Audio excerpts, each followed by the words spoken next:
Numbers, chapter 1. The Lord spoke to Moses in the tent of meeting in the desert of Sinai on the first day of the second month of the second year after the Israelites came out of Egypt. He said, "Take a census of the whole Israelite community by their clans and families, listing every man by name, one by one.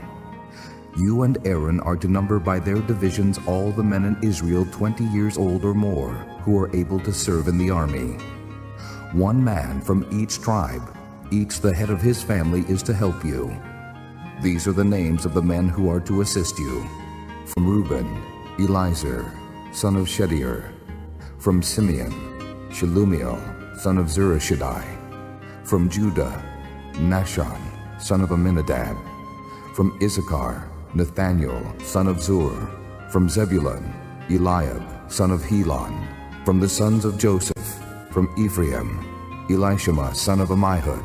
From Manasseh, Gamaliel, son of Pedazur. From Benjamin, Abidan, son of Gideoni. From Dan, Ahiezer, son of Ammishaddai. From Asher, Pagiel, son of Ochran. From Gad, Eliasaph, son of Duel. From Naphtali, Ahira, son of Enon. These were the men appointed from the community, the leaders of their ancestral tribes. They were the heads of the clans of Israel. Moses and Aaron took these men whose names had been given, and they called the whole community together on the first day of the second month. The people indicated their ancestry by their clans and families, and the men 20 years old or more were listed by name, one by one, as the Lord commanded Moses.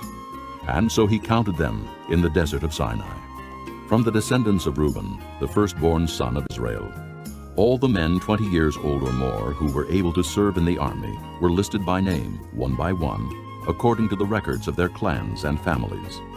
The number from the tribe of Reuben was 46,500. From the descendants of Simeon, all the men 20 years old or more who were able to serve in the army were counted and listed by name, one by one, according to the records of their clans and families. The number from the tribe of Simeon was 59,300. From the descendants of Gad, all the men 20 years old or more who were able to serve in the army were listed by name according to the records of their clans and families. The number from the tribe of Gad was 45,650. From the descendants of Judah, all the men 20 years old or more who were able to serve in the army were listed by name according to the records of their clans and families. The number from the tribe of Judah was 74,600. From the descendants of Issachar, all the men 20 years old or more who were able to serve in the army were listed by name according to the records of their clans and families. The number from the tribe of Issachar was 54,400. From the descendants of Zebulun, all the men 20 years old or more who were able to serve in the army were listed by name according to the records of their clans and families. The number from the tribe of Zebulun was 57,400. From the sons of Joseph, from the descendants of Ephraim, all the men 20 years old or more who were able to serve in the army were listed by name according to the records of their clans and families. The number from the tribe of Ephraim was 40,500. From the descendants of Manasseh, all the men 20 years old or more who were able to serve in the army were listed by name according to the records of their clans and families. The number from the tribe of Manasseh was 32,200. From the descendants of Benjamin, all the men 20 years old or more who were able to serve in the army were listed by name according to the records of their clans and families. The number from the tribe of Benjamin was 35,400. From the descendants of Dan, all the men 20 years old or more who were able to serve in the army were listed by name according to the records of their clans and families. The number from the tribe of Dan was 62,700.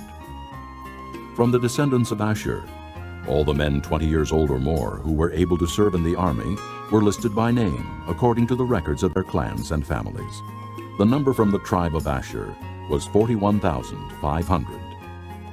From the descendants of Naphtali, all the men 20 years old or more who were able to serve in the army were listed by name according to the records of their clans and families. The number from the tribe of Naphtali was 53,400. These were the men counted by Moses and Aaron and the 12 leaders of Israel, each one representing his family. All the Israelites 20 years old or more who were able to serve in Israel's army were counted according to their families. The total number was 603,550. The families of the tribe of Levi, however, were not counted along with the others. The Lord had said to Moses, You must not count the tribe of Levi, or include them in the census of the other Israelites. Instead, appoint the Levites to be in charge of the tabernacle of the testimony, over all its furnishings and everything belonging to it. They are to carry the tabernacle and all its furnishings. They are to take care of it and encamp around it. Whenever the tabernacle is to move, the Levites are to take it down, and whenever the tabernacle is to be set up, the Levites shall do it. Anyone else who goes near it shall be put to death. The Israelites are to set up their tents by divisions, each man in his own camp under his own standard. The Levites, however, are to set up their tents around the tabernacle of the testimony, so that wrath will not fall on the Israelite community. The Levites are to be responsible for the care of the tabernacle of the testimony. The Israelites did all this just as the Lord commanded Moses. Chapter 2. The Lord said to Moses and Aaron, The Israelites are to camp around the tent of meeting some distance from it, each man under his standard with the banners of his family. On the east, toward the sunrise, the divisions of the camp of Judah are to encamp under their standard. The leader of the people of Judah is Nahshon, son of Amminadab. His division numbers 74,600.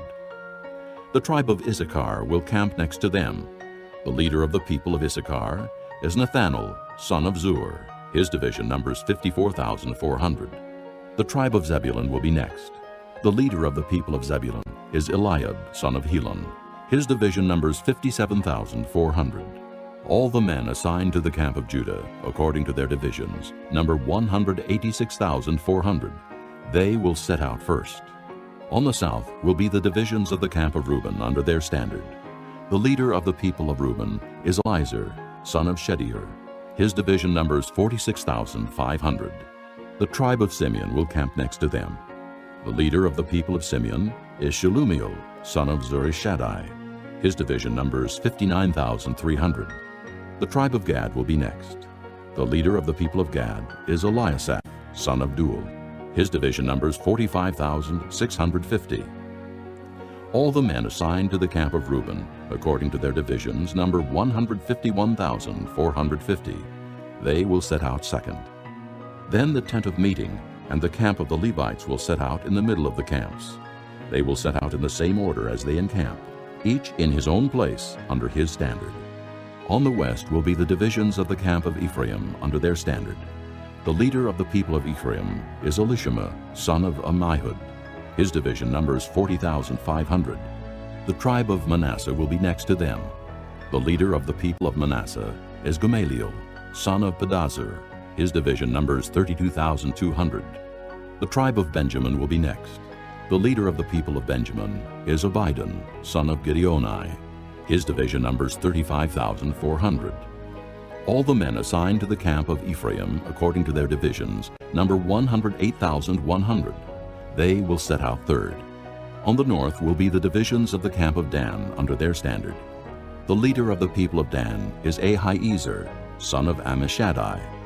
His division numbers 62,700. The tribe of Asher will camp next to them. The leader of the people of Asher is Pagiel, son of Ochran. His division numbers 41,500. The tribe of Naphtali will be next. The leader of the people of Naphtali is Anhirah, son of Enan. His division numbers 53,400.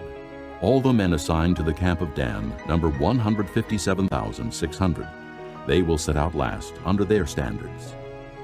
These are the Israelites, counted according to their families. All those in the camps by their divisions number 603,550. The Levites, however, were not counted along with the other Israelites, as the Lord commanded Moses. So the Israelites did everything the Lord commanded Moses. That is the way they encamped under their standards. And that is the way they set out, each with his clan and family. Chapter 3. This is the account of the family of Aaron and Moses at the time the Lord talked with Moses on Mount Sinai. The names of the sons of Aaron were Nadab the firstborn, and Abihu, Eleazar, and Ithamar. Those were the names of Aaron's sons, the anointed priests, who were ordained to serve as priests. Nadab and Abihu, however, fell dead before the Lord when they made an offering with unauthorized fire before him in the desert of Sinai. They had no sons, so only Eleazar and Ithamar served as priests during the lifetime of their father Aaron. The Lord said to Moses, "Bring the tribe of Levi and present them to Aaron the priest to assist him. They are to perform duties for him and for the whole community at the tent of meeting by doing the work of the tabernacle. They are to take care of all the furnishings of the tent of meeting, fulfilling the obligations of the Israelites by doing the work of the tabernacle. Give the Levites to Aaron and his sons. They are the Israelites who are to be given wholly to him. Appoint Aaron and his sons to serve as priests. Anyone else who approaches the sanctuary must be put to death." The Lord also said to Moses, "I have taken the Levites from among the Israelites in place of the first male offspring of every Israelite woman. The Levites are mine, for all the firstborn are mine.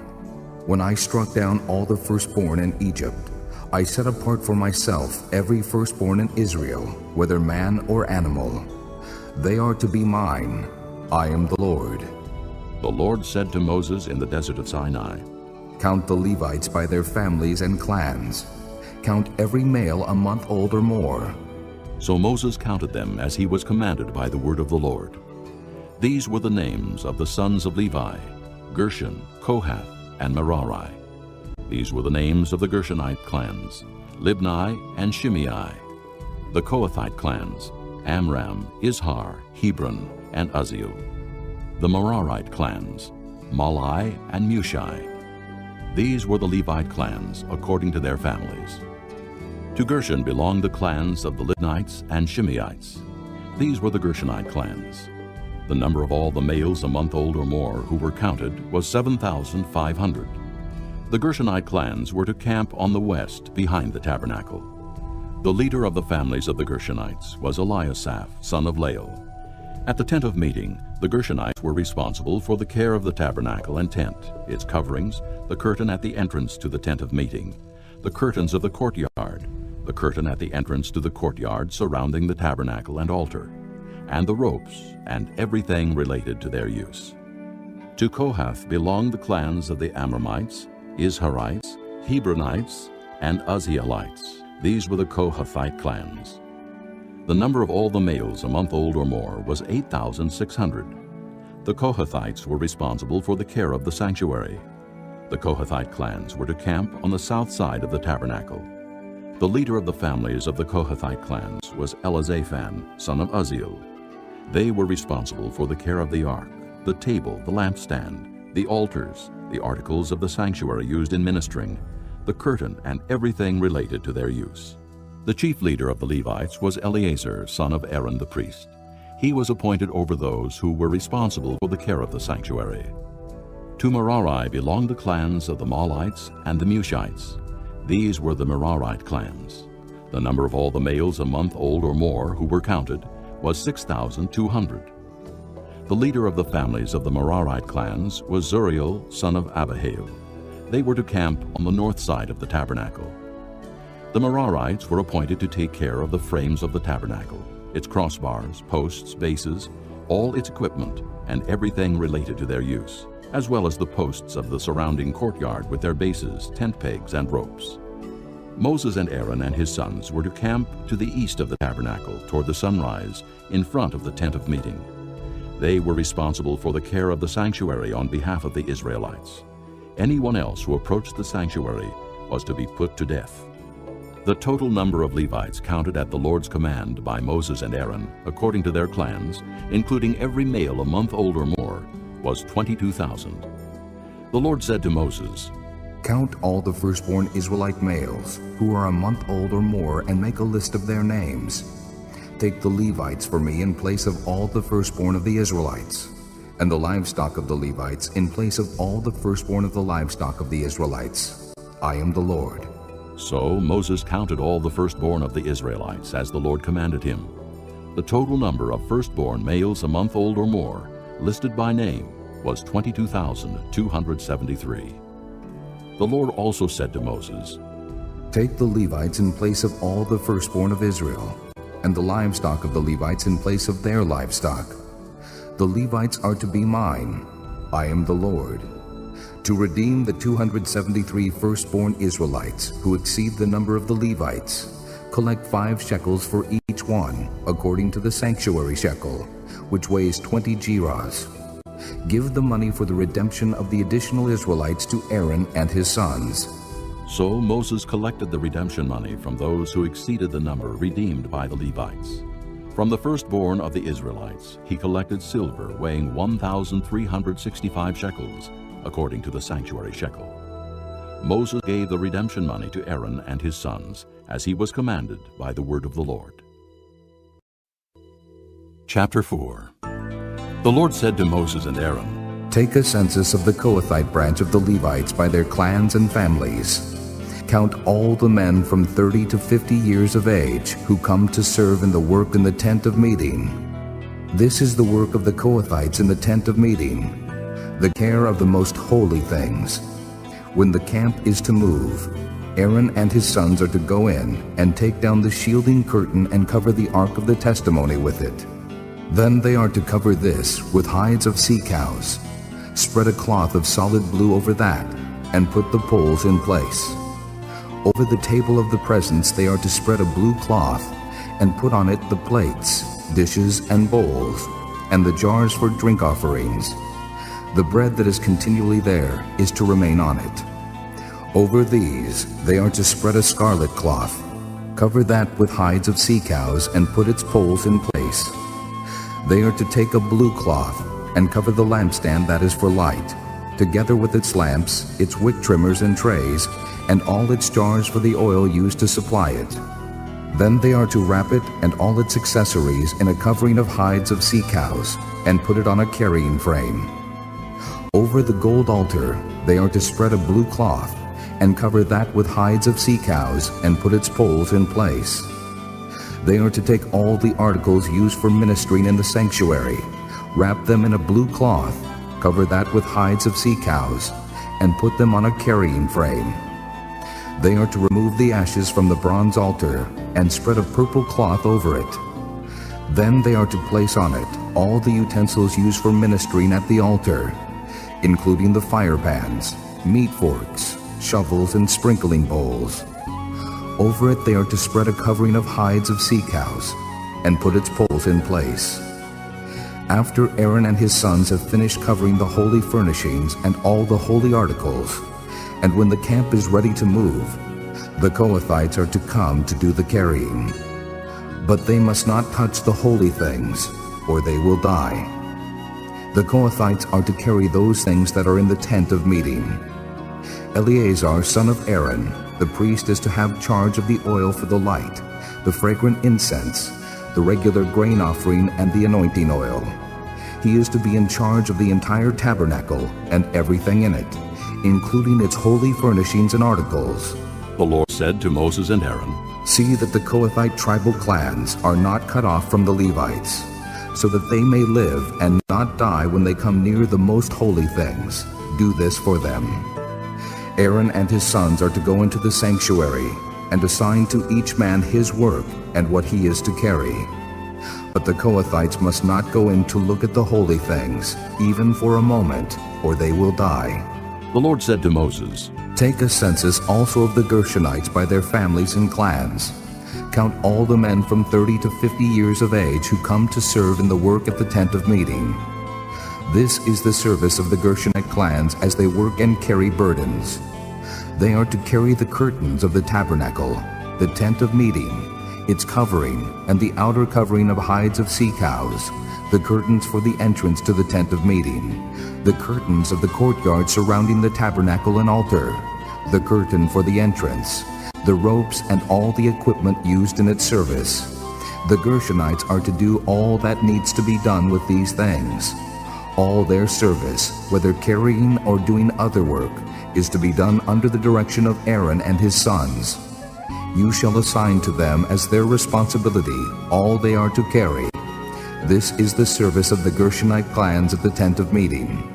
Their duties are to be under the direction of Ithamar, son of Aaron the priest. Count the Merarites by their clans and families. Count all the men from 30 to 50 years of age who come to serve in the work at the tent of meeting. This is their duty as they perform service at the tent of meeting: to carry the frames of the tabernacle, its crossbars, posts, and bases, as well as the posts of the surrounding courtyard with their bases, tent pegs, ropes, all their equipment and everything related to their use. Assign to each man the specific things he is to carry. This is the service of the Merarite clans as they work at the tent of meeting, under the direction of Ithamar, son of Aaron the priest. Moses, Aaron, and the leaders of the community counted the Kohathites by their clans and families. All the men from 30 to 50 years of age who came to serve in the work in the tent of meeting, counted by clans, were 2,750. This was the total of all those in the Kohathite clans who served in the tent of meeting. Moses and Aaron counted them according to the Lord's command through Moses. The Gershonites were counted by their clans and families. All the men from 30 to 50 years of age who came to serve in the work at the tent of meeting, counted by their clans and families, were 2,630. This was the total of those in the Gershonite clans who served at the tent of meeting. Moses and Aaron counted them according to the Lord's command. The Merarites were counted by their clans and families. All the men from 30 to 50 years of age who came to serve in the work at the tent of meeting, counted by their clans, were 3,200. This was the total of those in the Merarite clans. Moses and Aaron counted them according to the Lord's command through Moses. So Moses, Aaron, and the leaders of Israel counted all the Levites by their clans and families. All the men from 30 to 50 years of age who came to do the work of serving and carrying the tent of meeting numbered 8,580. At the Lord's command through Moses, each was assigned his work and told what to carry. Thus they were counted as the Lord commanded Moses. Chapter 5. The Lord said to Moses, Command the Israelites to send away from the camp anyone who has an infectious skin disease or a discharge of any kind, or who is ceremonially unclean because of a dead body. Send away male and female alike. Send them outside the camp, so they will not defile their camp where I dwell among them. The Israelites did this. They sent them outside the camp. They did just as the Lord had instructed Moses.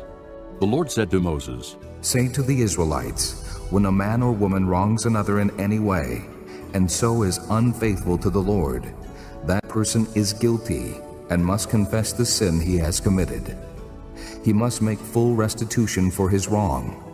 Add 1/5 to it and give it all to the person he has wronged. But if that person has no close relative to whom restitution can be made for the wrong, the restitution belongs to the Lord and must be given to the priest, along with the ram with which atonement is made for him. All the sacred contributions the Israelites bring to a priest will belong to him. Each man's sacred gifts are his own, but what he gives to the priest will belong to the priest. Then the Lord said to Moses, Speak to the Israelites and say to them, If a man's wife goes astray and is unfaithful to him by sleeping with another man, and this is hidden from her husband, and her impurity is undetected, since there is no witness against her, and she has not been caught in the act, and if feelings of jealousy come over her husband, and he suspects his wife, and she is impure, or if he is jealous and suspects her even though she is not impure, then he is to take his wife to the priest. He must also take an offering of 1/10 of an ephah of barley flour on her behalf. He must not pour oil on it or put incense on it, because it is a grain offering for jealousy, a reminder offering to draw attention to guilt. The priest shall bring her and have her stand before the Lord. Then he shall take some holy water in a clay jar, and put some dust from the tabernacle floor into the water. After the priest has had the woman stand before the Lord, he shall loosen her hair, and place in her hands the reminder offering, the grain offering for jealousy, while he himself holds the bitter water that brings a curse. Then the priest shall put the woman under oath and say to her, if no other man has slept with you, and you have not gone astray and become impure while married to your husband, may this bitter water that brings a curse not harm you. But if you have gone astray while married to your husband, and you have defiled yourself by sleeping with a man other than your husband, here the priest is to put the woman under this curse of the oath.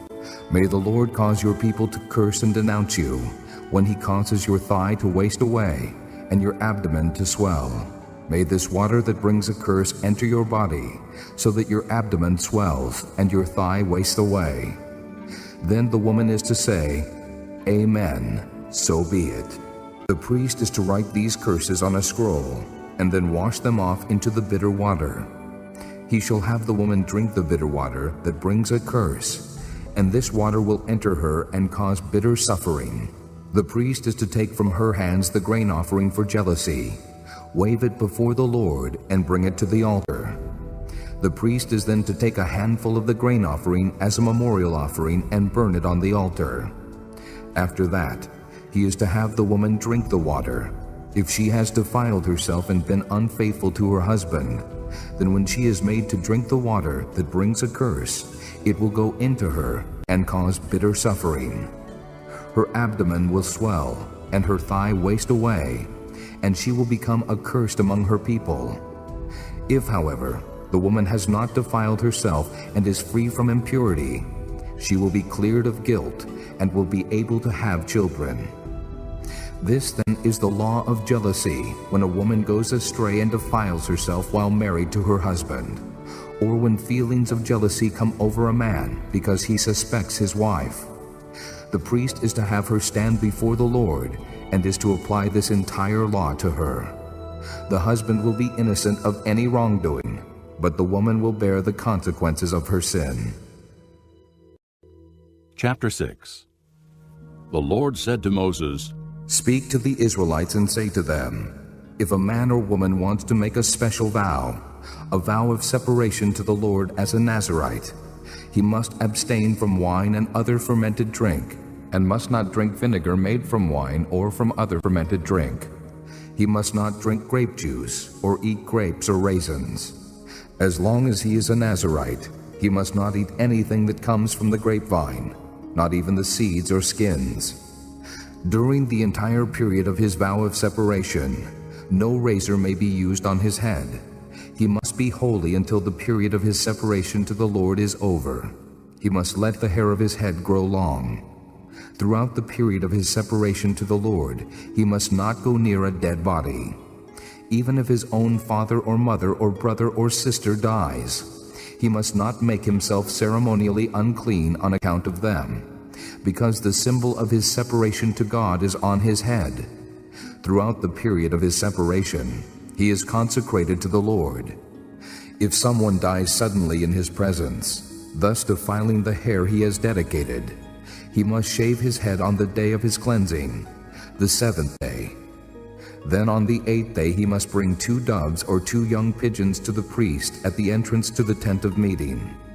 The priest is to offer one as a sin offering, and the other as a burnt offering to make atonement for him, because he sinned by being in the presence of the dead body.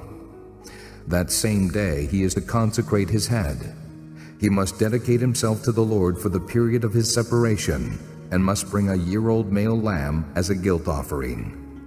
The previous days do not count, because he became defiled during his separation.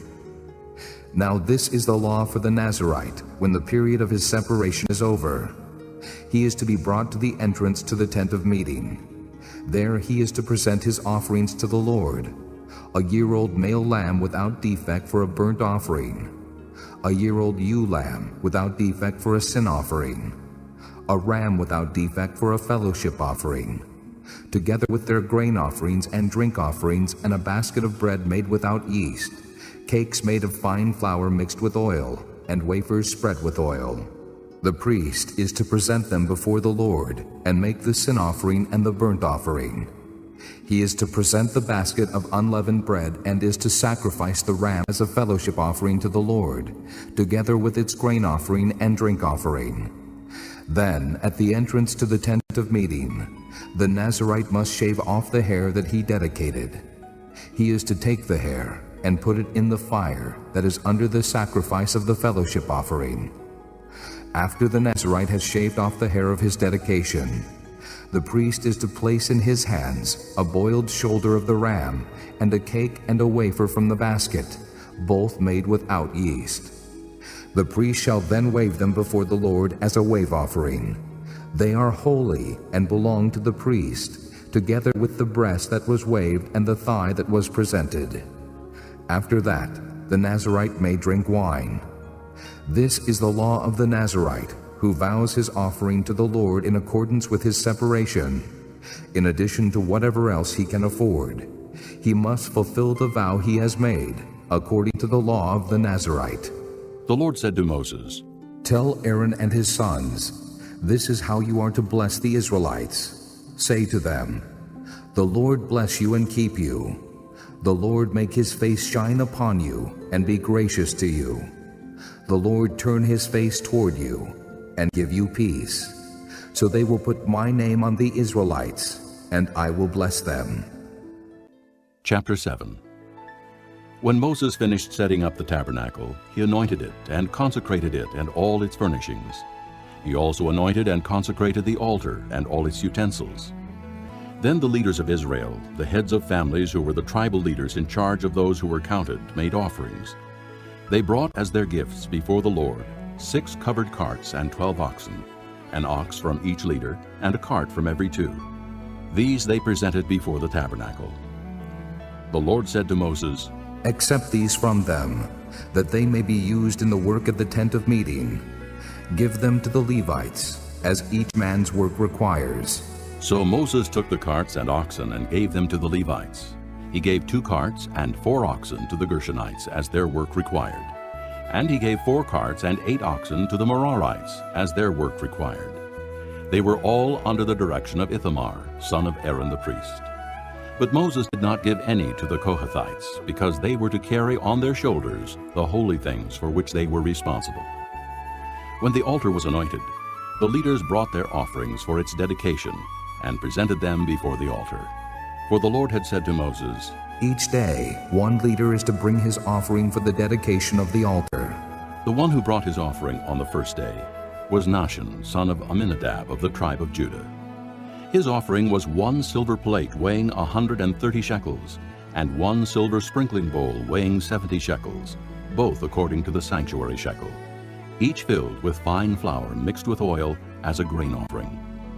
1 gold dish weighing 10 shekels, filled with incense. 1 young bull, 1 ram, and 1 male lamb a year old for a burnt offering. 1 male goat for a sin offering. And 2 oxen, 5 rams, 5 male goats, and 5 male lambs a year old, to be sacrificed as a fellowship offering. This was the offering of Nahshon son of Amminadab. On the second day, Nathanael son of Zuar, the leader of Issachar, brought his offering. The offering he brought was 1 silver plate weighing 130 shekels, and 1 silver sprinkling bowl weighing 70 shekels, both according to the sanctuary shekel, each filled with fine flour mixed with oil as a grain offering.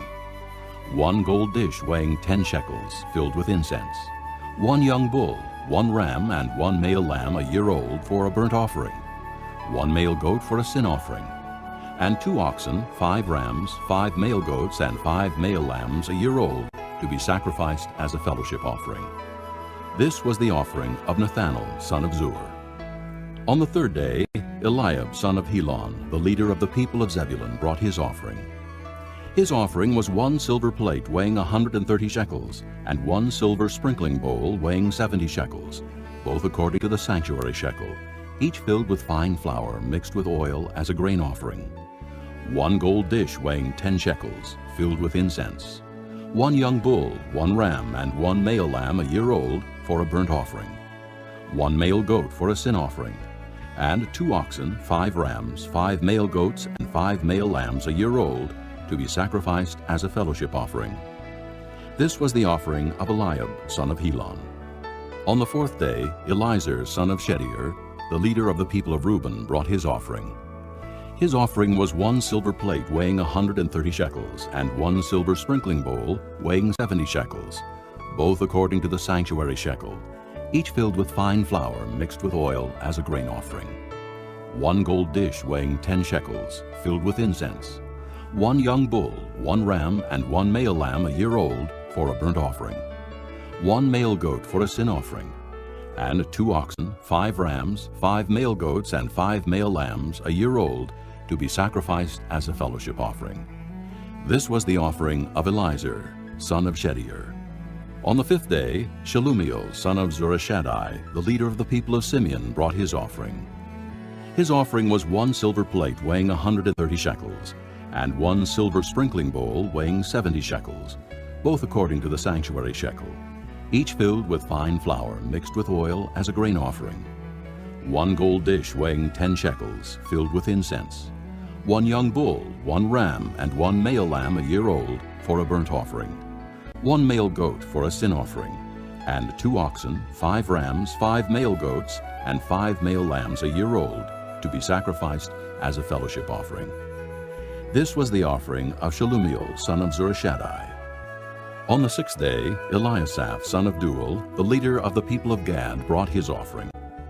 His offering was 1 silver plate weighing 130 shekels, and 1 silver sprinkling bowl weighing 70 shekels, both according to the sanctuary shekel, each filled with fine flour mixed with oil as a grain offering. 1 gold dish weighing 10 shekels, filled with incense.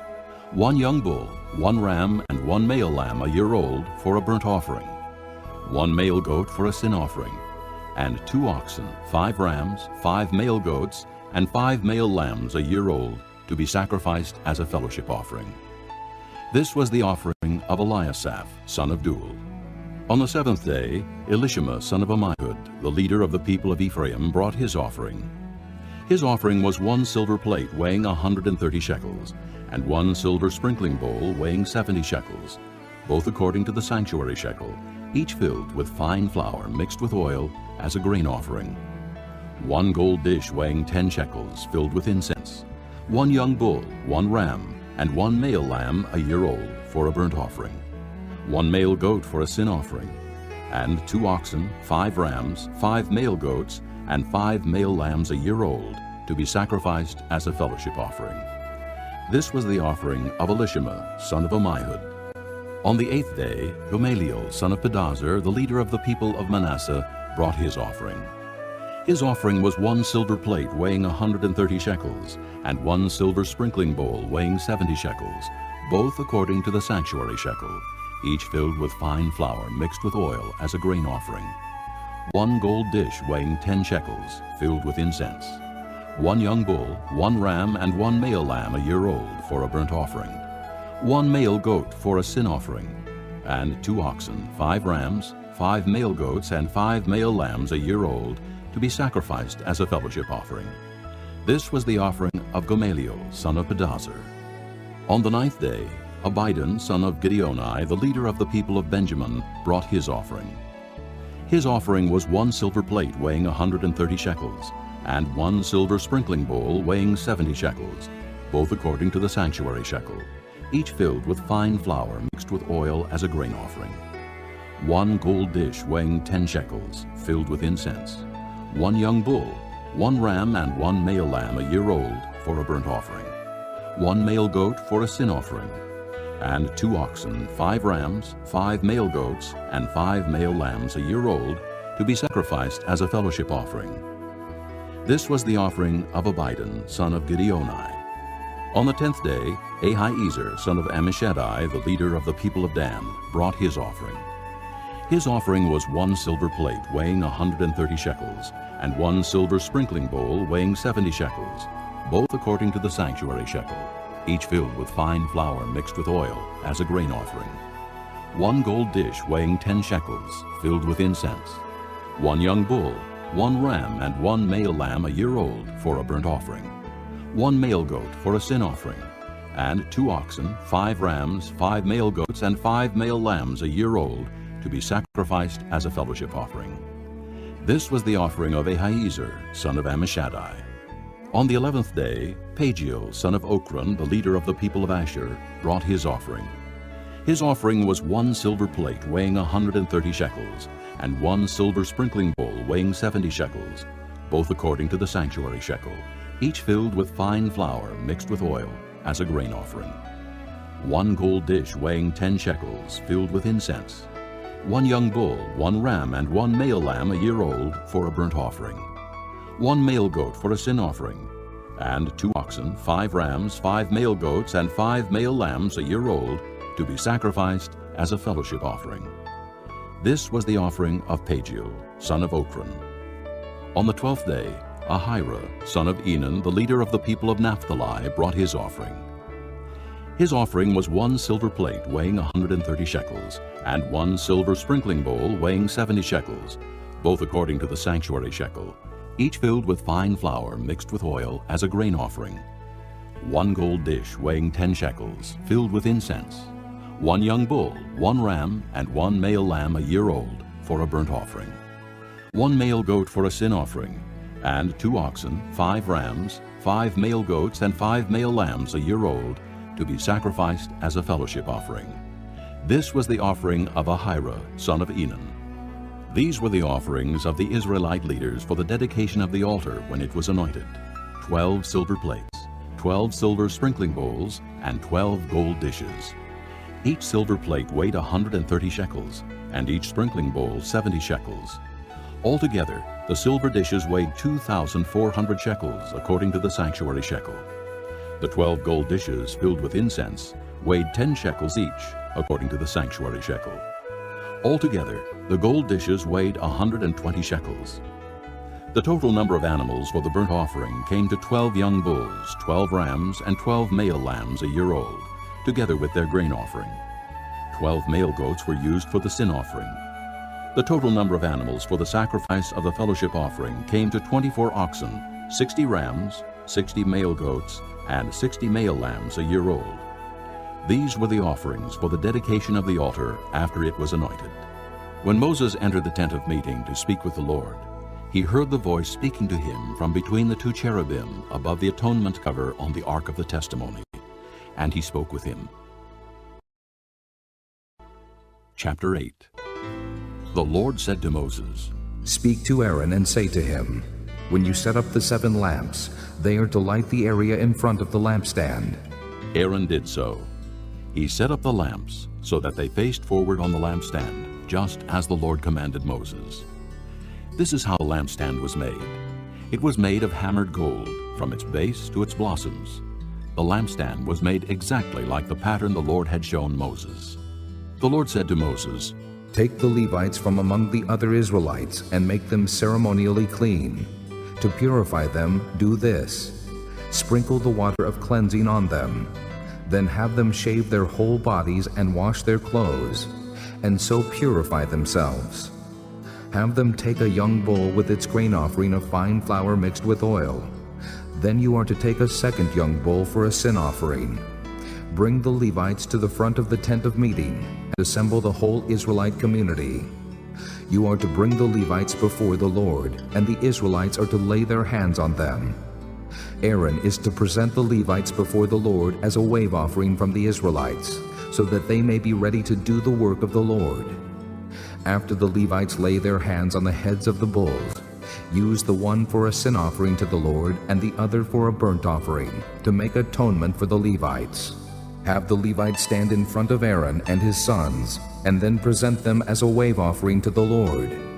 In this way, you are to set the Levites apart from the other Israelites, and the Levites will be mine.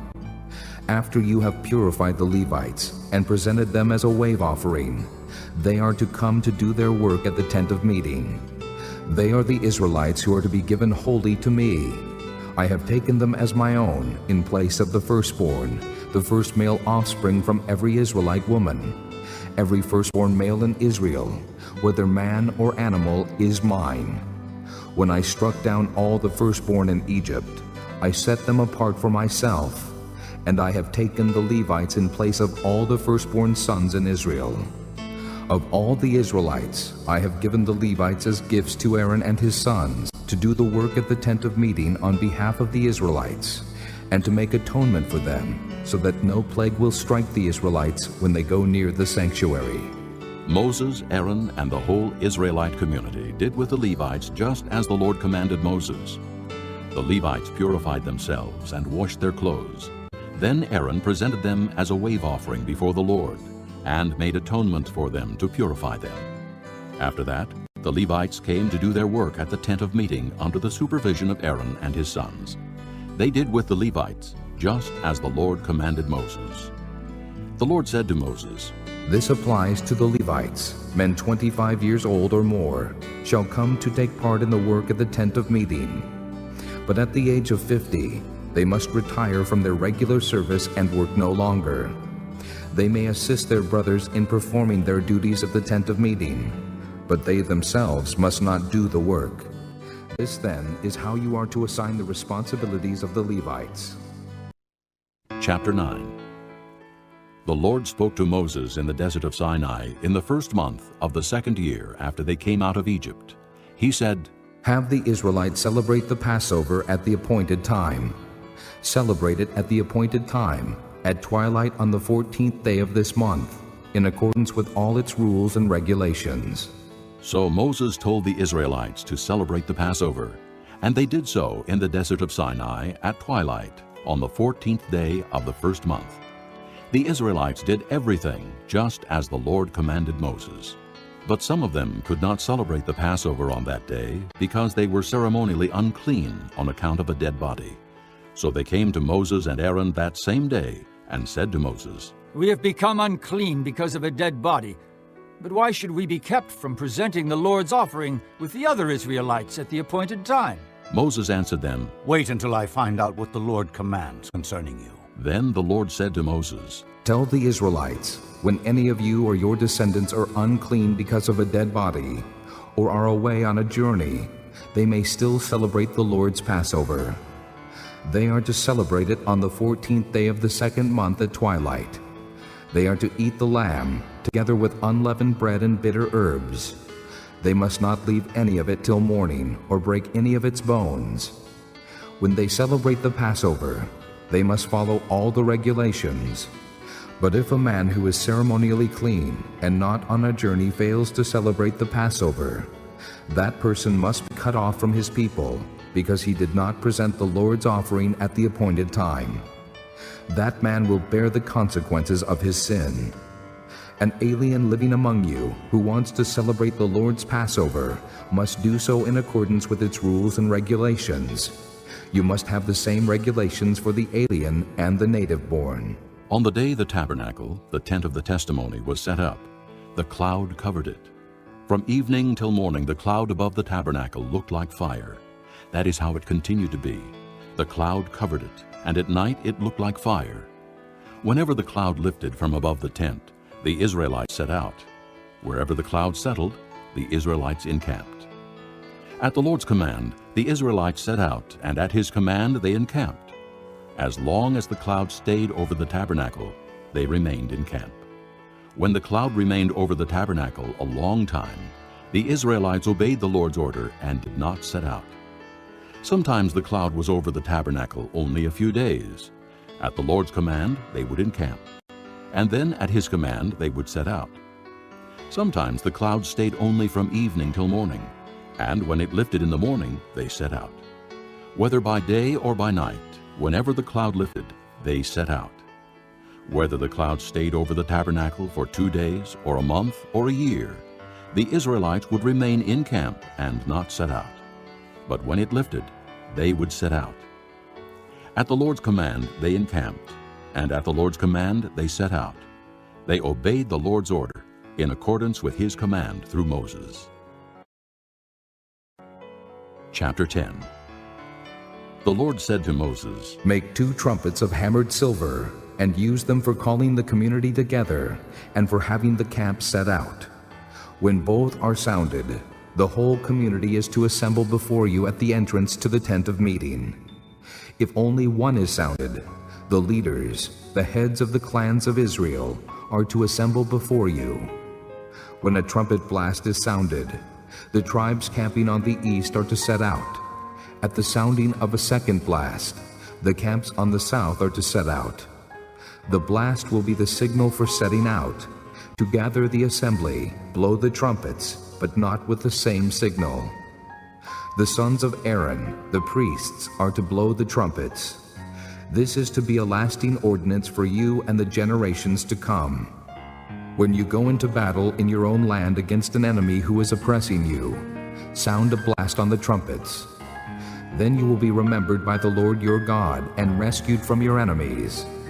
Also, at your times of rejoicing, your appointed feasts and new moon festivals, you are to sound the trumpets over your burnt offerings and fellowship offerings, and they will be a memorial for you before your God. I am the Lord your God. On the 20th day of the 2nd month of the 2nd year, the cloud lifted from above the tabernacle of the testimony. Then the Israelites set out from the desert of Sinai and traveled from place to place until the cloud came to rest in the desert of Paran. They set out this first time at the Lord's command through Moses. The divisions of the camp of Judah went first under their standard. Nahshon, son of Amminadab, was in command. Nathanael, son of Zur, was over the division of the tribe of Issachar, and Eliab, son of Helon, was over the division of the tribe of Zebulun. Then the tabernacle was taken down, and the Gershonites and Merarites who carried it set out. The divisions of the camp of Reuben went next under their standard. Elizur, son of Shedeur, was in command. Shelumiel, son of Zurishaddai, was over the division of the tribe of Simeon, and Eliasaph, son of Duel, was over the division of the tribe of Gad. Then the Kohathites set out, carrying the holy things. The tabernacle was to be set up before they arrived. The divisions of the camp of Ephraim went next, under their standard. Elishama, son of Ammihud, was in command. Gamaliel, son of Pedazur, was over the division of the tribe of Manasseh, and Abidan, son of Gideoni, was over the division of the tribe of Benjamin. Finally, as the rear guard for all the units, the divisions of the camp of Dan set out under their standard. Ahiezer, son of Ammishaddai, was in command. Pagiel, son of Ochran, was over the division of the tribe of Asher, and Ahira, son of Enan, was over the division of the tribe of Naphtali. This was the order of march for the Israelite divisions as they set out. Now Moses said to Hobab, son of Reuel the Midianite, Moses' father-in-law, We are setting out for the place about which the Lord said, I will give it to you. Come with us, and we will treat you well, for the Lord has promised good things to Israel. He answered, No, I will not go. I am going back to my own land and my own people. But Moses said, Please do not leave us. You know where we should camp in the desert, and you can be our eyes. If you come with us, we will share with you whatever good things the Lord gives us. So they set out from the mountain of the Lord and traveled for 3 days. The ark of the covenant of the Lord went before them during those 3 days to find them a place to rest. The cloud of the Lord was over them by day when they set out from the camp. Whenever the ark set out, Moses said, Rise up, O Lord. May your enemies be scattered. May your foes flee before you. Whenever it came to rest, he said, Return, O Lord, to the countless thousands of Israel. Chapter 11. Now the people complained about their hardships in the hearing of the Lord, and when he heard them, his anger was aroused. Then fire from the Lord burned among them and consumed some of the outskirts of the camp. When the people cried out to Moses, he prayed to the Lord, and the fire died down. So that place was called Taberah, because fire from the Lord had burned among them. The rabble with them began to crave other food, and again the Israelites started wailing and said, If only we had meat to eat! We remember the fish we ate in Egypt at no cost. Also the cucumbers, melons, leeks, onions, and garlic. But now we have lost our appetite. We never see anything but this manna. The manna was like coriander seed and looked like resin. The people went around gathering it and then ground it in a hand mill or crushed it in a mortar. They cooked it in a pot or made it into cakes, and it tasted like something made with olive oil. When the dew settled on the camp at night, the manna also came down. Moses heard the people of every family wailing, each at the entrance to his tent. The Lord became exceedingly angry, and Moses was troubled. He asked the Lord, Why have you brought this trouble on your servant? What have I done to displease you, that you put the burden of all these people on me? Did I conceive all these people? Did I give them birth? Why do you tell me to carry them in my arms, as a nurse carries an infant, to the land you promised on oath to their forefathers? Where can I get meat for all these people? They keep wailing to me, "Give us meat to eat." I cannot carry all these people by myself. The burden is too heavy for me. If this is how you are going to treat me, put me to death right now, if I have found favor in your eyes, and do not let me face my own ruin.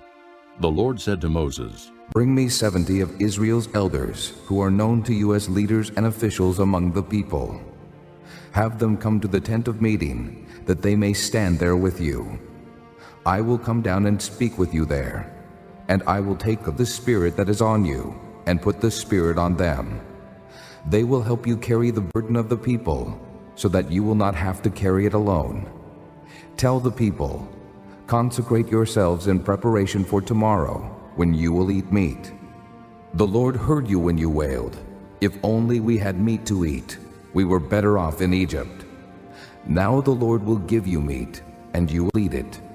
You will not eat it for just 1 day or 2 days, or 5, 10, or 20 days, but for a whole month, until it comes out of your nostrils and you loathe it, because you have rejected the Lord who is among you, and have wailed before him, saying, "Why did we ever leave Egypt?"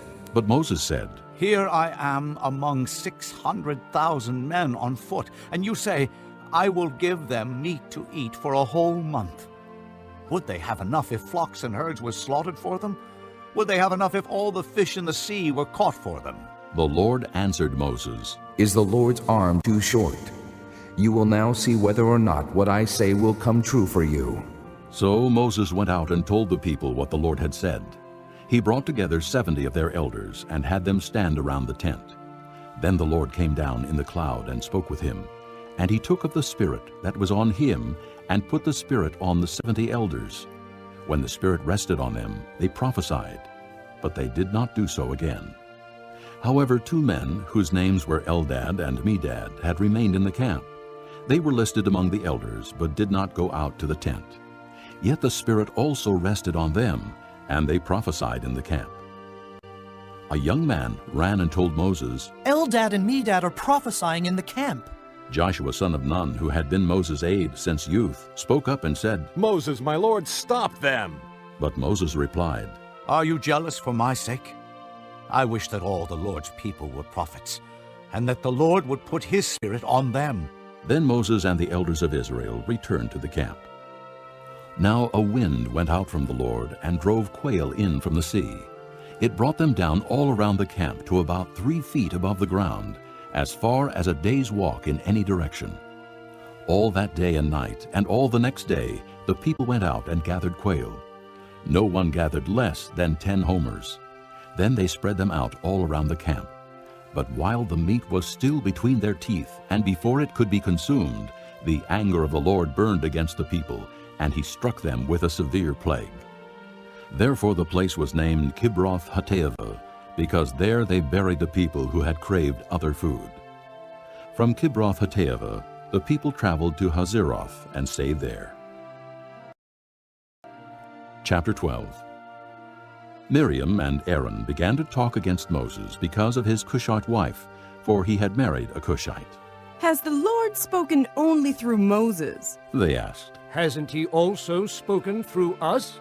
and the Lord heard this. Now Moses was a very humble man, more humble than anyone else on the face of the earth.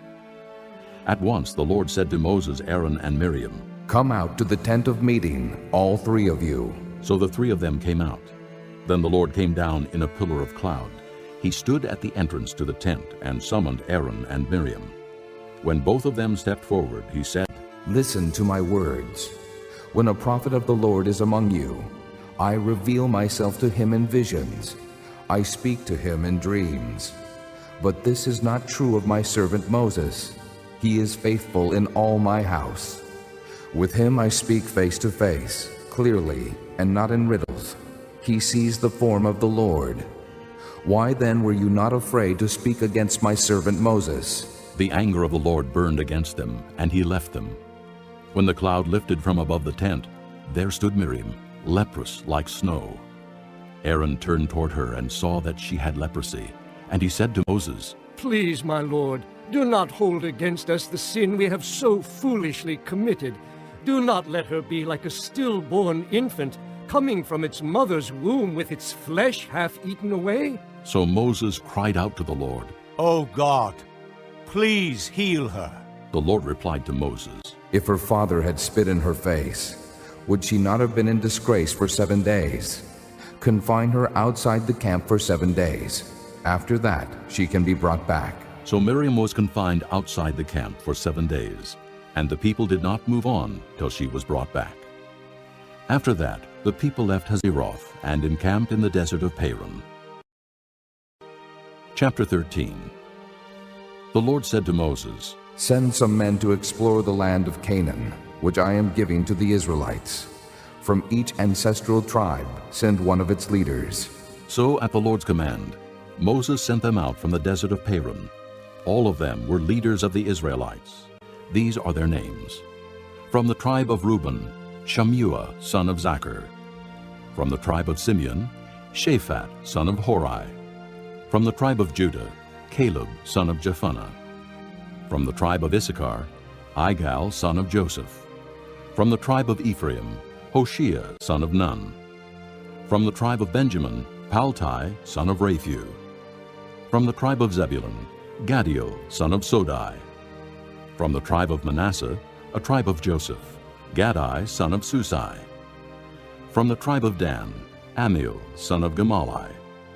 From the tribe of Asher, Sether, son of Michael. From the tribe of Naphtali, Nabai, son of Vophsi. From the tribe of Gad, Guel, son of Machi. These are the names of the men Moses sent to explore the land. Moses gave Hoshea, son of Nun, the name Joshua. When Moses sent them to explore Canaan, he said, Go up through the Negev and on into the hill country. See what the land is like, and whether the people who live there are strong or weak, few or many. What kind of land do they live in? Is it good or bad? What kind of towns do they live in? Are they unwalled or fortified? How is the soil? Is it fertile or poor? Are there trees on it or not? Do your best to bring back some of the fruit of the land. It was the season for the first ripe grapes. So they went up and explored the land from the desert of Zin as far as Rehob toward Lebo-Hamath. They went up through the Negev and came to Hebron, where Ahiman, Sheshai, and Talmai, the descendants of Anak, lived. Hebron had been built 7 years before Zoan in Egypt. When they reached the valley of Eshcol, they cut off a branch bearing a single cluster of grapes. 2 of them carried it on a pole between them, along with some pomegranates and figs. That place was called the Valley of Eshcol because of the cluster of grapes the Israelites cut off there. At the end of 40 days, they returned from exploring the land. They came back to Moses and Aaron and the whole Israelite community at Kadesh in the desert of Paran. There they reported to them and to the whole assembly and showed them the fruit of the land. They gave Moses this account. We went into the land to which you sent us, and it does flow with milk and honey. Here is its fruit. But the people who live there are powerful, and the cities are fortified and very large. We even saw descendants of Anak there. The Amalekites live in the Negev, the Hittites, Jebusites, and Amorites live in the hill country, and the Canaanites live near the sea and along the Jordan. Then Caleb silenced the people before Moses and said, We should go up and take possession of the land, for we can certainly do it. But the men who had gone up with him said, We can't attack those people. They're stronger than we are. And they spread among the Israelites a bad report about the land they had explored. They said, The land we explored devours those living in it. All the people we saw there are of great size. We saw the Nephilim there. The descendants of Anak come from the Nephilim. We seemed like grasshoppers in our own eyes, and we looked the same to them. Chapter 14. That night all the people of the community raised their voices and wept aloud. All the Israelites grumbled against Moses and Aaron, and the whole assembly said to them, If only we had died in Egypt or in this desert! Why is the Lord bringing us to this land only to let us fall by the sword? Our wives and children will be taken as plunder. Wouldn't it be better for us to go back to Egypt? And they said to each other, We should choose a leader and go back to Egypt. Then Moses and Aaron fell face down in front of the whole Israelite assembly gathered there. Joshua son of Nun and Caleb son of Jephunneh, who were among those who had explored the land, tore their clothes and said to the entire Israelite assembly, The land we passed through and explored is exceedingly good. If the Lord is pleased with us, he will lead us into that land, a land flowing with milk and honey, and will give it to us. Only do not rebel against the Lord, and do not be afraid of the people of the land, because we will swallow them up. Their protection is gone, but the Lord is with us. Do not be afraid of them.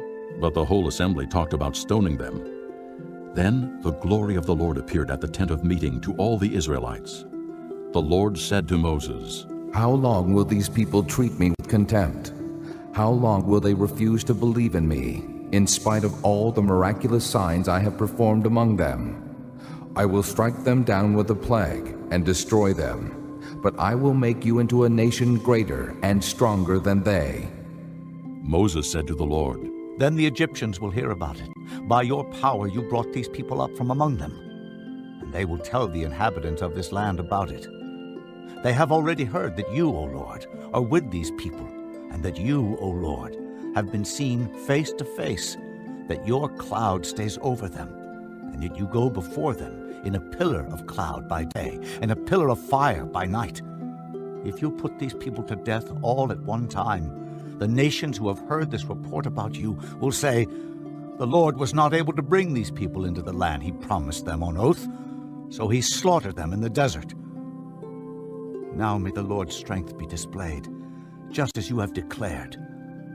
The Lord is slow to anger, abounding in love and forgiving sin and rebellion. Yet he does not leave the guilty unpunished. He punishes the children for the sin of the fathers, to the third and fourth generation. In accordance with your great love, forgive the sin of these people, just as you have pardoned them from the time they left Egypt until now. The Lord replied, I have forgiven them as you asked. Nevertheless, as surely as I live, and as surely as the glory of the Lord fills the whole earth, not one of the men who saw my glory and the miraculous signs I performed in Egypt and in the desert, but who disobeyed me and tested me 10 times, not one of them will ever see the land I promised on oath to their forefathers. No one who has treated me with contempt will ever see it. But because my servant Caleb has a different spirit and follows me wholeheartedly, I will bring him into the land he went to, and his descendants will inherit it. Since the Amalekites and Canaanites are living in the valleys, turn back tomorrow and set out toward the desert along the route to the Red Sea. The Lord said to Moses and Aaron, How long will this wicked community grumble against me? I have heard the complaints of these grumbling Israelites. So tell them, As surely as I live, declares the Lord, I will do to you the very things I heard you say. In this desert your bodies will fall, every one of you, 20 years old or more, who was counted in the census, and who has grumbled against me. Not one of you will enter the land I swore with uplifted hand to make your home, except Caleb, son of Jephunneh, and Joshua, son of Nun. As for your children, that you said would be taken as plunder, I will bring them in to enjoy the land you have rejected. But your bodies will fall in this desert. Your children will be shepherds here for 40 years, suffering for your unfaithfulness, until the last of your bodies lies in the desert. For 40 years, 1 year for each of the 40 days you explored the land. You will suffer for your sins and know what it is like to have me against you. I, the Lord, have spoken, and I will surely do these things to this whole wicked community, which has banded together against me. They will meet their end in this desert. Here they will die. So the men Moses had sent to explore the land, who returned and made the whole community grumble against him by spreading a bad report about it. These men, responsible for spreading the bad report about the land, were struck down and died of a plague before the Lord. Of the men who went to explore the land, only Joshua son of Nun and Caleb, son of Jephunneh, survived. When Moses reported this to all the Israelites, they mourned bitterly. Early the next morning, they went up toward the high hill country. "We have sinned," they said. "We will go up to the place the Lord promised." But Moses said, "Why are you disobeying the Lord's command? This will not succeed. Do not go up, because the Lord is not with you. You will be defeated by your enemies, for the Amalekites and Canaanites will face you there. Because you have turned away from the Lord, he will not be with you, and you will fall by the sword." Nevertheless, in their presumption, they went up toward the high hill country, though neither Moses nor the ark of the Lord's covenant moved from the camp. Then the Amalekites and Canaanites who lived in that hill country came down and attacked them, and beat them down all the way to Hormah. Chapter 15. The Lord said to Moses, "Speak to the Israelites and say to them, after you enter the land I am giving you as a home, and you present to the Lord offerings made by fire, from the herd or the flock, as an aroma pleasing to the Lord, whether burnt offerings or sacrifices, for special vows or free will offerings or festival offerings. Then the one who brings his offering shall present to the Lord a grain offering of 1/10 of an ephah of fine flour, mixed with 1/4 of a hin of oil. With each lamb for the burnt offering or the sacrifice, prepare 1/4 of a hin of wine as a drink offering. With a ram, prepare a grain offering of 2/10 of an ephah of fine flour mixed with 1/3 of a hin of oil, and 1/3 of a hin of wine as a drink offering. Offer it as an aroma pleasing to the Lord. When you prepare a young bull as a burnt offering or sacrifice for a special vow or a fellowship offering to the Lord, bring with the bull a grain offering of 3/10 of an ephah of fine flour mixed with 1/2 a hin of oil. Also, bring 1/2 a hin of wine as a drink offering. It will be an offering made by fire, an aroma pleasing to the Lord. Each bull or ram, each lamb or young goat, is to be prepared in this manner. Do this for each one, for as many as you prepare. Everyone who is native born must do these things in this way when he brings an offering made by fire, as an aroma pleasing to the Lord. For the generations to come, whenever an alien or anyone else living among you presents an offering made by fire as an aroma pleasing to the Lord, he must do exactly as you do. The community is to have the same rules for you and for the alien living among you. This is a lasting ordinance for the generations to come. You and the alien shall be the same before the Lord. The same laws and regulations will apply both to you and to the alien living among you." The Lord said to Moses, "Speak to the Israelites and say to them, when you enter the land to which I am taking you, and you eat the food of the land, present a portion as an offering to the Lord. Present a cake from the first of your ground meal, and present it as an offering from the threshing floor. Throughout the generations to come, you are to give this offering to the Lord from the first of your ground meal. Now, if you unintentionally fail to keep any of these commands the Lord gave Moses, any of the Lord's commands to you through him, from the day the Lord gave them and continuing through the generations to come, and if this is done unintentionally without the community being aware of it, then the whole community is to offer a young bull for a burnt offering as an aroma pleasing to the Lord, along with its prescribed grain offering and drink offering, and a male goat for a sin offering. The priest is to make atonement for the whole Israelite community, and they will be forgiven, for it was not intentional, and they have brought to the Lord for their wrong an offering made by fire and a sin offering. The whole Israelite community and the aliens living among them will be forgiven, because all the people were involved in the unintentional wrong. But if just one person sins unintentionally, he must bring a year-old female goat for a sin offering. The priest is to make atonement before the Lord for the one who erred by sinning unintentionally, and when atonement has been made for him, he will be forgiven. One and the same law applies to everyone who sins unintentionally, whether he is a native-born Israelite or an alien. But anyone who sins defiantly, whether native-born or alien, blasphemes the Lord, and that person must be cut off from his people. Because he has despised the Lord's word and broken his commands, that person must surely be cut off. His guilt remains on him. While the Israelites were in the desert, a man was found gathering wood on the Sabbath day. Those who found him gathering wood brought him to Moses and Aaron and the whole assembly, and they kept him in custody because it was not clear what should be done to him. Then the Lord said to Moses, The man must die. The whole assembly must stone him outside the camp. So the assembly took him outside the camp and stoned him to death, as the Lord commanded Moses. The Lord said to Moses, Speak to the Israelites and say to them, Throughout the generations to come, you are to make tassels on the corners of your garments, with a blue cord on each tassel. You will have these tassels to look at, and so you will remember all the commands of the Lord, that you may obey them, and not prostitute yourselves by going after the lusts of your own hearts and eyes. Then you will remember to obey all my commands, and will be consecrated to your God. I am the Lord your God, who brought you out of Egypt to be your God. I am the Lord your God. Chapter 16. Korah, son of Izhar, the son of Kohath, the son of Levi, and certain Reubenites, Dathan and Abiram, sons of Eliab, and On, son of Peleth, became insolent and rose up against Moses.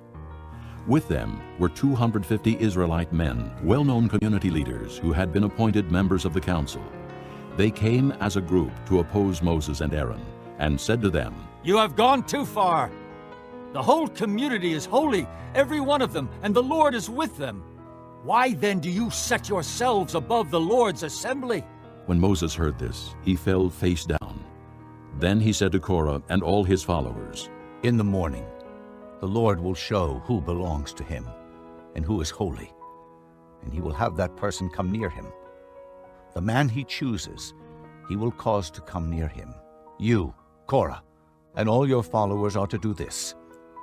Take censers, and tomorrow put fire and incense in them before the Lord. The man the Lord chooses will be the one who is holy. You Levites have gone too far. Moses also said to Korah, Now listen, you Levites. Isn't it enough for you that the God of Israel has separated you from the rest of the Israelite community and brought you near himself to do the work at the Lord's tabernacle and to stand before the community and minister to them? He has brought you and all your fellow Levites near himself, but now you are trying to get the priesthood too. It is against the Lord that you and all your followers have banded together. Who is Aaron that you should grumble against him? Then Moses summoned Dathan and Abiram, the sons of Eliab. But they said, We will not come. Isn't it enough that you have brought us up out of a land flowing with milk and honey to kill us in the desert? And now you also want to lord it over us? Moreover, you haven't brought us into a land flowing with milk and honey, or given us an inheritance of fields and vineyards. Will you gouge out the eyes of these men? No, we will not come. Then Moses became very angry, and said to the Lord, Do not accept their offering. I have not taken so much as a donkey from them, nor have I wronged any of them. Moses said to Korah, You and all your followers are to appear before the Lord tomorrow, you and they and Aaron. Each man is to take his censer and put incense in it, 250 censers in all, and present it before the Lord. You and Aaron are to present your censers also. So each man took his censer, put fire and incense in it, and stood with Moses and Aaron at the entrance to the tent of meeting. When Korah had gathered all his followers in opposition to them at the entrance to the tent of meeting, the glory of the Lord appeared to the entire assembly.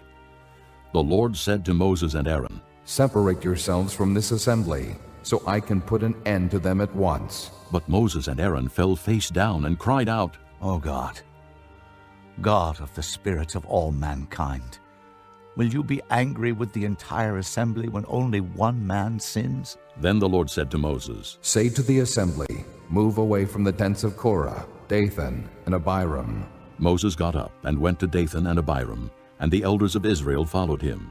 He warned the assembly, Move back from the tents of these wicked men. Do not touch anything belonging to them, or you will be swept away because of all their sins.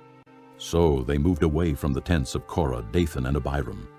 Dathan and Abiram had come out and were standing with their wives, children, and little ones at the entrances to their tents. Then Moses said, "This is how you will know that the Lord has sent me to do all these things, and that it was not my idea. If these men die a natural death and experience only what usually happens to men, then the Lord has not sent me. But if the Lord brings about something totally new, and the earth opens its mouth and swallows them with everything that belongs to them, and they go down alive into the grave, then you will know that these men have treated the Lord with contempt." As soon as he finished saying all this, the ground under them split apart, and the earth opened its mouth and swallowed them with their households and all Korah's men and all their possessions. They went down alive into the grave with everything they owned. The earth closed over them, and they perished and were gone from the community. At their cries, all the Israelites around them fled, shouting, "The earth is going to swallow us too!" And fire came out from the Lord and consumed the 250 men who were offering the incense. The Lord said to Moses, "Tell Eleazar, son of Aaron the priest, to take the censers out of the smoldering remains and scatter the coals some distance away, for the censers are holy, the censers of the men who sinned at the cost of their lives. Hammer the censers into sheets to overlay the altar, for they were presented before the Lord and have become holy. Let them be a sign to the Israelites." So Eleazar the priest collected the bronze censers brought by those who had been burned up, and he had them hammered out to overlay the altar, as the Lord directed him through Moses. This was to remind the Israelites that no one except a descendant of Aaron should come to burn incense before the Lord, or he would become like Korah and his followers. The next day the whole Israelite community grumbled against Moses and Aaron. "You have killed the Lord's people," they said. But when the assembly gathered in opposition to Moses and Aaron and turned toward the tent of meeting, suddenly the cloud covered it, and the glory of the Lord appeared. Then Moses and Aaron went to the front of the tent of meeting, and the Lord said to Moses, "Get away from this assembly, so I can put an end to them at once." And they fell face down. Then Moses said to Aaron, "Take your censer and put incense in it, along with fire from the altar, and hurry to the assembly to make atonement for them. Wrath has come out from the Lord. The plague has started." So Aaron did as Moses said, and ran into the midst of the assembly. The plague had already started among the people, but Aaron offered the incense and made atonement for them. He stood between the living and the dead, and the plague stopped. But 14,700 people died from the plague, in addition to those who had died because of Korah. Then Aaron returned to Moses at the entrance to the tent of meeting, for the plague had stopped. Chapter 17. The Lord said to Moses, "Speak to the Israelites, and get 12 staffs from them, one from the leader of each of their ancestral tribes. Write the name of each man on his staff. On the staff of Levi, write Aaron's name, for there must be one staff for the head of each ancestral tribe. Place them in the tent of meeting, in front of the testimony where I meet with you. The staff belonging to the man I choose will sprout, and I will rid myself of this constant grumbling against you by the Israelites." So Moses spoke to the Israelites, and their leaders gave him 12 staffs, one for the leader of each of their ancestral tribes, and Aaron's staff was among them. Moses placed the staffs before the Lord in the tent of the testimony. The next day Moses entered the tent of the testimony and saw that Aaron's staff, which represented the house of Levi, had not only sprouted, but had budded, blossomed, and produced almonds. Then Moses brought out all the staffs from the Lord's presence to all the Israelites. They looked at them, and each man took his own staff. The Lord said to Moses, "Put back Aaron's staff in front of the testimony, to be kept as a sign to the rebellious.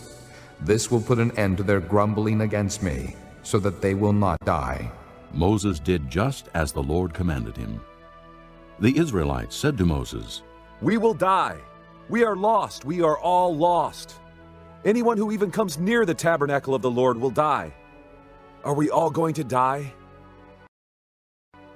Chapter 18. The Lord said to Aaron, You, your sons, and your father's family are to bear the responsibility for offenses against the sanctuary, and you and your sons alone are to bear the responsibility for offenses against the priesthood. Bring your fellow Levites from your ancestral tribe to join you and assist you when you and your sons minister before the tent of the testimony. They are to be responsible to you and are to perform all the duties of the tent. But they must not go near the furnishings of the sanctuary or the altar, or both they and you will die. They are to join you and be responsible for the care of the tent of meeting, all the work at the tent, and no one else may come near where you are. You are to be responsible for the care of the sanctuary and the altar, so that wrath will not fall on the Israelites again. I myself have selected your fellow Levites from among the Israelites as a gift to you, dedicated to the Lord to do the work at the tent of meeting. But only you and your sons may serve as priests in connection with everything at the altar and inside the curtain. I am giving you the service of the priesthood as a gift. Anyone else who comes near the sanctuary must be put to death. Then the Lord said to Aaron, I myself have put you in charge of the offerings presented to me. All the holy offerings the Israelites give me, I give to you and your sons as your portion and regular share. You are to have the part of the most holy offerings that is kept from the fire. From all the gifts they bring me as most holy offerings, whether grain or sin or guilt offerings, that part belongs to you and your sons. Eat it as something most holy. Every male shall eat it. You must regard it as holy. This also is yours, whatever is set aside from the gifts of all the wave offerings of the Israelites. I give this to you and your sons and daughters as your regular share. Everyone in your household who is ceremonially clean may eat it. I give you all the finest olive oil and all the finest new wine and grain they give the Lord as the first fruits of their harvest. All the land's first fruits that they bring to the Lord will be yours. Everyone in your household who is ceremonially clean may eat it.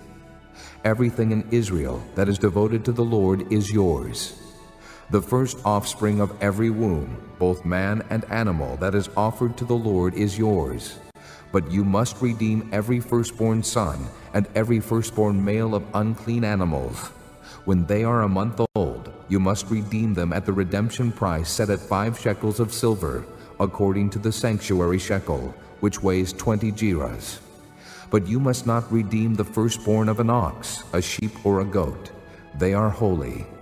Sprinkle their blood on the altar, and burn their fat as an offering made by fire, an aroma pleasing to the Lord. Their meat is to be yours, just as the breast of the wave offering and the right thigh are yours. Whatever is set aside from the holy offerings the Israelites present to the Lord, I give to you and your sons and daughters as your regular share. It is an everlasting covenant of salt before the Lord for both you and your offspring. The Lord said to Aaron, You will have no inheritance in their land, nor will you have any share among them. I am your share and your inheritance among the Israelites. I give to the Levites all the tithes in Israel as their inheritance in return for the work they do while serving at the tent of meeting. From now on, the Israelites must not go near the tent of meeting, or they will bear the consequences of their sin and will die. It is the Levites who are to do the work at the tent of meeting and bear the responsibility for offenses against it. This is a lasting ordinance for the generations to come. They will receive no inheritance among the Israelites. Instead, I give to the Levites as their inheritance the tithes that the Israelites present as an offering to the Lord. That is why I said concerning them, they will have no inheritance among the Israelites. The Lord said to Moses, Speak to the Levites and say to them, When you receive from the Israelites the tithe I give you as your inheritance, you must present 1/10 of that tithe as the Lord's offering. Your offering will be reckoned to you as grain from the threshing floor or juice from the winepress. In this way, you also will present an offering to the Lord from all the tithes you receive from the Israelites. From these tithes, you must give the Lord's portion to Aaron the priest. You must present as the Lord's portion the best and holiest part of everything given to you. Say to the Levites, When you present the best part, it will be reckoned to you as the product of the threshing floor or the winepress. You and your households may eat the rest of it anywhere, for it is your wages for your work at the tent of meeting. By presenting the best part of it, you will not be guilty in this matter. Then you will not defile the holy offerings of the Israelites, and you will not die. Chapter 19. The Lord said to Moses and Aaron, This is a requirement of the law that the Lord has commanded. Tell the Israelites to bring you a red heifer without defect or blemish, and that has never been under a yoke. Give it to Eleazar the priest. It is to be taken outside the camp and slaughtered in his presence. Then Eleazar the priest is to take some of its blood on his finger and sprinkle it 7 times toward the front of the tent of meeting. While he watches, the heifer is to be burned, its hide, flesh, blood, and offal.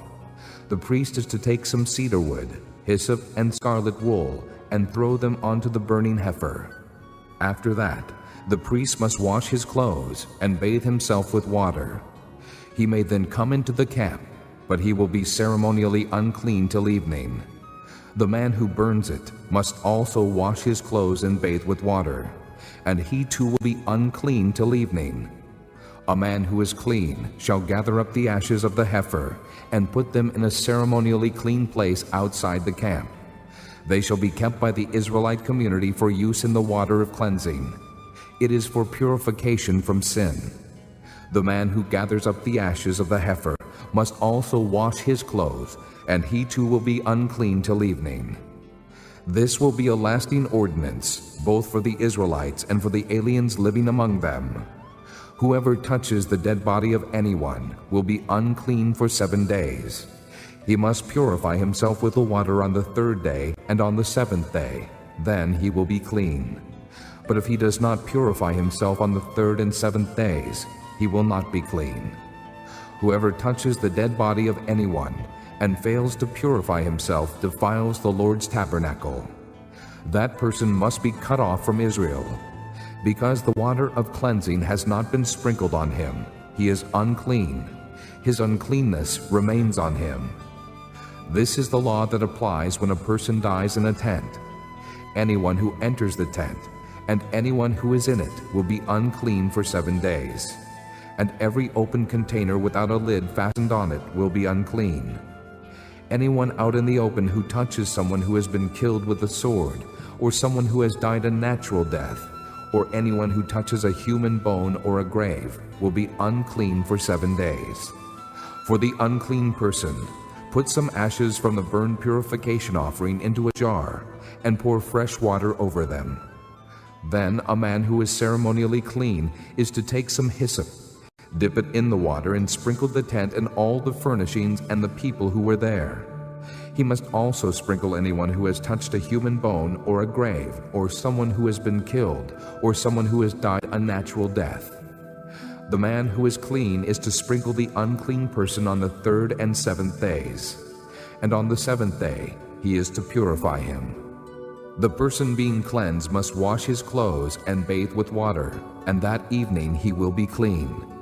But if a person who is unclean does not purify himself, he must be cut off from the community, because he has defiled the sanctuary of the Lord. The water of cleansing has not been sprinkled on him, and he is unclean. This is a lasting ordinance for them. The man who sprinkles the water of cleansing must also wash his clothes, and anyone who touches the water of cleansing will be unclean till evening. Anything that an unclean person touches becomes unclean, and anyone who touches it becomes unclean till evening.